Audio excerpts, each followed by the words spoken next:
Baik, pemirsa terima kasih masih bersama kami di Marketplace dan kita masih tersambung melalui line Zoom bersama dengan Pak Danang Amiruddin Satrio selaku Head of Investment and Research Insight Investment Management. Baik, Pak Danang kita lanjutkan perbincangannya tadi saham-saham perbankan direkomendasikan hari ini untuk trading jangka pendek melihat proyeksinya begitu ya yang menarik untuk entry hari ini. Kita bahas mungkin sedikit kalau BBCA dengan pelemahan yang ada kemarin. Hari ini akan lanjut koreksi, kemudian profit taking, atau seperti apa sih melihat valuasi yang cukup tepat? Iya, kalau kami melihat sebenarnya saham BBCA itu ya posisi saat ini, koreksinya kan sudah cukup dalam gitu ya dibandingkan posisi peak-nya di sekitar 9.800 sampai hampir 10.000 gitu ya. Jadi memang ini sebenarnya, opportunity-nya kesempatan yang menarik untuk, tadi melakukan tactical, trading gitu ya Ya, untuk di saham BBCA. baik. Kalau kemudian BMRI, BBRI dan BBNI mungkin di antara 4 saham perbankan big caps Anda melihat valuasinya yang paling menguntungkan saat ini gimana nih Pak Danang? Iya, memang kalau dari sisi valuasi gitu ya, kami, lihat sebenarnya yang paling menarik itu ada di BBCA dan juga, Bank Mandiri gitu ya. Karena memang kalau kita lihat dari BRI ini secara fundamental kita perlu lihat lagi dikarenakan ya tadi kondisi ekonomi terutama di middle low income segment ini cukup, menantang gitu ya, sehingga memang ke depan kita perlu lihat lagi apakah akan berpengaruh secara, NPL gitu ya ke dalam fundamentalnya BBRI. Baik, BBCA dan juga BMRI ini boleh menjadi watchlist begitu ya. Pak Danang saya juga ingin menyoroti bagaimana kemudian kemarin kalau kita lihat secara sektoral, sektor properti ini naik 0,72% begitu ya, tertinggi di antara seluruh sektor. Pendorong utamanya apa sih Pak Danang dengan keputusan suku bunga ditahan 5,5%, impact-nya ke properti akan seperti apa? Iya, sebenarnya, dari sisi industri properti gitu ya, menunggu penurunan suku bunga karena memang, mereka adalah salah satu sektor yang, lumayan sensitif dengan pergerakan suku bunga.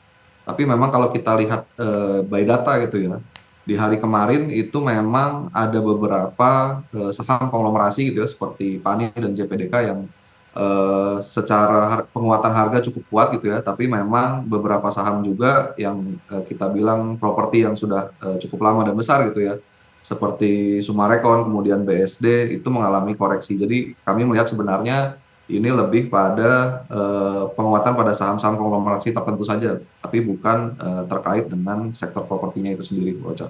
Baik, penguatannya didominasi oleh saham-saham konglomerasi bukan, keseluruhan dari sektornya sendiri. Berarti, penguatan-penguatan ini terjadi secara fundamental untuk masing-masing emitennya begitu, Pak Danang?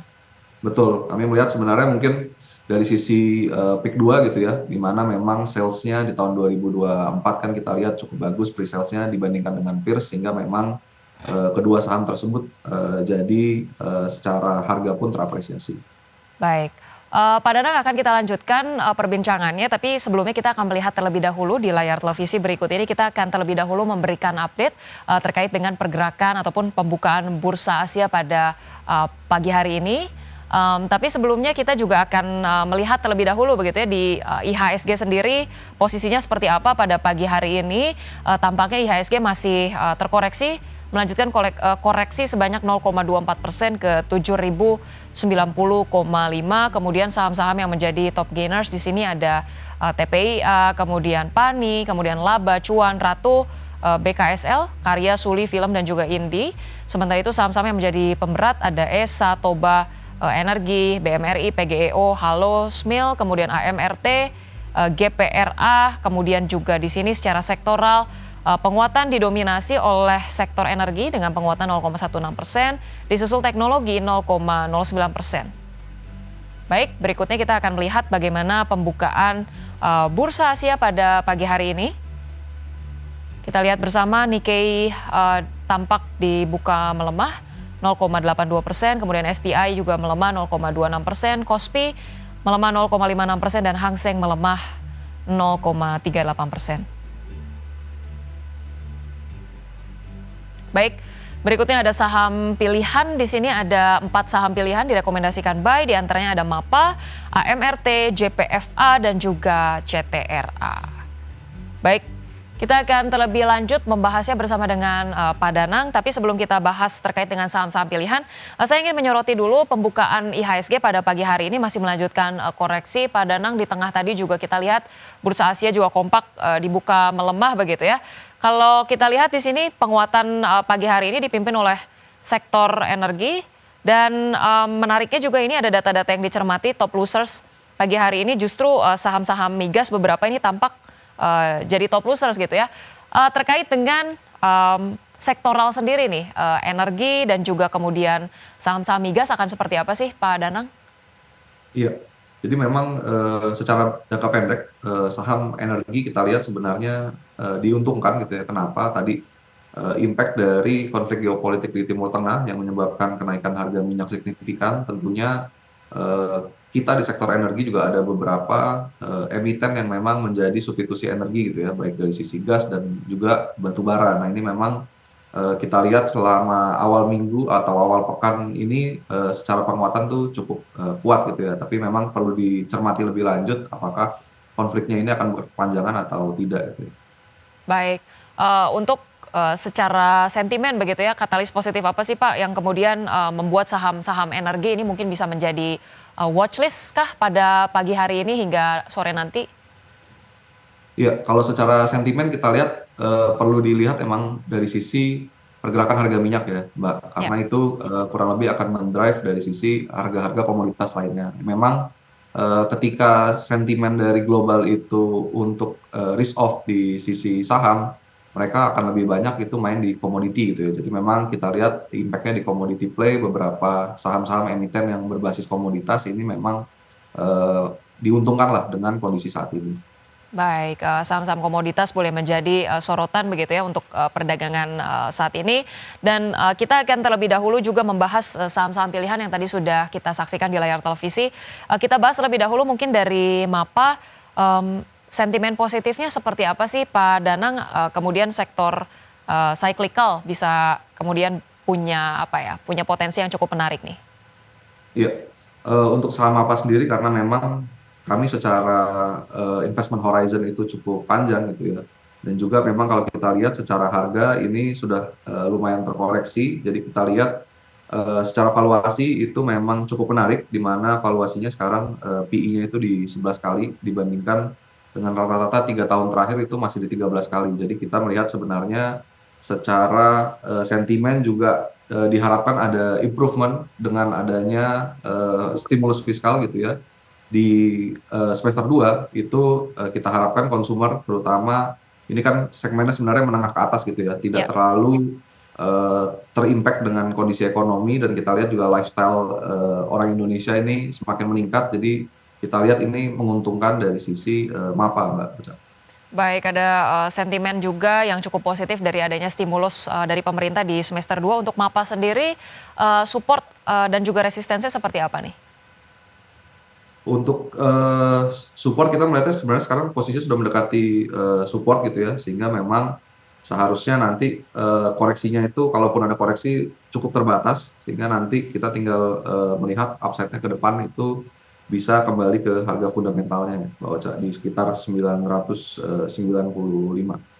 Baik, untuk MAPA sendiri direkomendasikan dan saat ini sudah mendekati posisi supportnya. Kita ke AMRT, rekomendasinya seperti apa Pak Danang?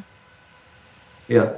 Nah, MRT ini kita lihat sebenarnya lebih direct gitu ya, dengan adanya tadi stimulus fiskal yang memang kita lihat ada pergeseran behavior konsumsi dari masyarakat gitu ya. Kalau sebelumnya, sebelum Covid itu memang kita lebih banyak belanja secara bulk di hypermarket gitu ya. Tapi memang setelah adanya restriksi, kemudian sekarang juga orang secara cash flow terbatas, mereka pembelanjaan itu memang lebih mengarah kepada yang small bucket gitu ya. Jadi memang AMRT di sini salah satu yang diuntungkan, dan kita melihat sebenarnya tadi dengan adanya stimulus dan juga kalau kita lihat ekspansinya tetap dilakukan oleh company, dan juga secara valuasi ini kita lihat cukup under dibandingkan rata-rata 3 tahun terakhir gitu ya. Jadi memang kita melihat ketiga poin itu menjadi sentimen AMRT untuk bisa kembali naik gitu ya. Baik, valuasi yang menarik kita compare dengan 3 tahun terakhir begitu ya, ada juga sentimen positif dari stimulus pemerintah dan juga rencana ekspansi begitu ya. Kita ke Java, untuk Java seperti apa rekomendasi buy-nya, Pak Danang? Iya, Java itu target kita di 2.300. Ya. Kenapa? Jadi memang secara valuasi ini jauh lebih murah dibanding yang lain, di mana kalau kita lihat PI-nya itu sekarang di 6 kali, di mana memang kalau dibandingkan dengan rata-rata PI 5 tahun terakhir yang di 12 kali, ini berarti baru setengahnya gitu ya. Dan kemudian juga kita lihat dari program makan bergizi gratis gitu ya, MBG, ini kan salah satu dorongan untuk konsumsi unggas atau protein hewani yang lebih tinggi, dan ini memang menjadi salah satu produk unggulan dari Java gitu ya. Nah, ini kita lihat dua katalis tersebut sebenarnya bisa menyebabkan Java rebound gitu ya, dibanding kalau kita lihat secara historical ini koreksinya sudah cukup dalam gitu ya, Mbak Ocha. Baik, koreksi untuk Java sudah cukup dalam, valuasi juga menarik, akan ada rebound begitu ya. Untuk CTRA seperti apa, Pak Danang? Iya, untuk CTRA sendiri ini kita lebih untuk long play gitu ya, karena tadi dari sisi suku bunga mungkin baru akan turun secara proyeksi kita di September untuk The Fed gitu ya, dan mungkin BI bisa lebih dulu sedikit tergantung dengan kondisi ekonomi domestik. Nah, ini bisa menjadi salah satu pilihan untuk interest rate sensitive play dari para investor di Indonesia gitu ya. Sektor properti sendiri kalau kita lihat memang secara valuasi juga cukup menarik. Nah, ini kita lihat sebenarnya target kita di 1.350. Baik, untuk saham CTRA ditargetkan di 1.350, itu dia tadi 4 saham pilihan. Mungkin satu pertanyaan terakhir, proyeksi untuk IHSG pada perdagangan hari ini akan seperti apa sih Pak Danang, support dan resistensinya, dan bagaimana kemudian investor perlu mencermati dan perlu membangun strategi investasi hari ini? Ya, untuk support level hari ini gitu ya, kita lihat memang tadi akan lebih mendekati ke support di level 7.038 gitu ya. Dari sisi support dan resisten memang saat ini lebih mengarah ke support gitu ya, dan kita harapkan memang koreksinya ini terjadi sampai dengan akhir minggu ini, di mana memang ketika sudah mencapai support level kita harapkan IHSG sudah bisa kembali rebound gitu ya. Nah, untuk strategi gitu ya, kita melihat sebenarnya investor perlu selektif dalam melakukan stock picking juga ya, kemudian melakukan diversifikasi dalam kelas aset gitu ya, sehingga memang terdapat kelas aset yang menjadi buffer dan juga yang akan menjadi tempat untuk meraih gain yang lebih tinggi gitu ya. Kita lihat seperti di kelas aset saham.